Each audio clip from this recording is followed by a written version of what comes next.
I think the most telling piece of information I could give you with respect to all of these new foods you're trying is that in the years since, I have purchased none of them again. Yeah, they're all weird, they're all not great, and you keep saying, ooh, I'll probably not buy this one again, but you don't buy any of them again. So all of the weird parts on the aisle, I reckon they make most of their money on people just going, ooh, I've never had that before, that sounds weird, I'll try that, and then never buying it again. I reckon that's the entire business model. That's how Taco Bell works. They go, ooh, what's this new weird Mexican food, I'll try that, and then they buy it, and then you don't again because it's fucking terrible. You mentioned that you had a lot of CAD work to do, and yeah, it's a lot of work, especially when you're the only person who's any good at it. And yeah, I understand where you're coming from.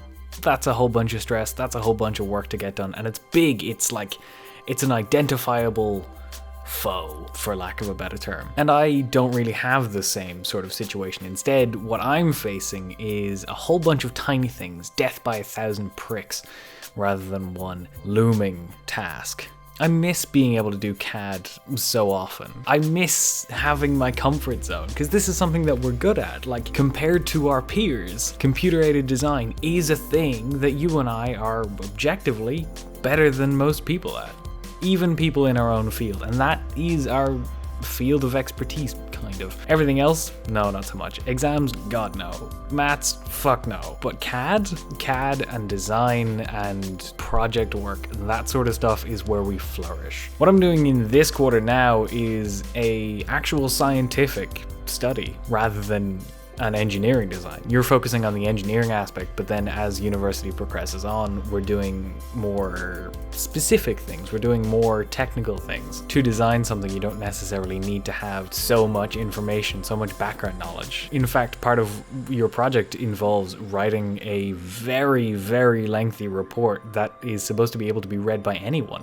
What I'm doing at the moment is I'm doing a scientific study on a very niche subsection of aerodynamics, the results of which only need to be understood by the people who already understand this field. There's no explaining to lay people. And you're writing a very lengthy report, and what I'm doing at the moment is I'm writing a very short, concise scientific article. And what I'm learning is I am very bad at writing. We knew that I was not fantastic. Only when it comes to doing scientific stuff and writing with purpose and trying to get ideas across fluidly do I realize that writing is not my forte. The way that I've always written is I talk in my head and then I just transcribe it, because talking is something that comes naturally to me. It comes naturally to everyone. Talking is how human beings communicate. But writing and talking are two fundamentally different modes of communication, and so the styles and the grammar and the syntax is different. You can't just port one over to another, because talking is inherently more informal than writing.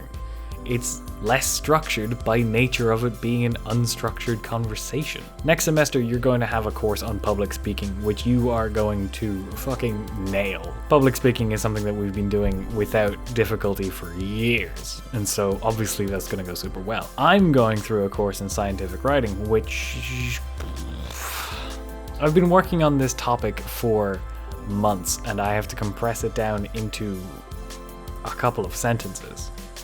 Hours and hours and hours of work to less than 100 words, and that has to be done repeatedly.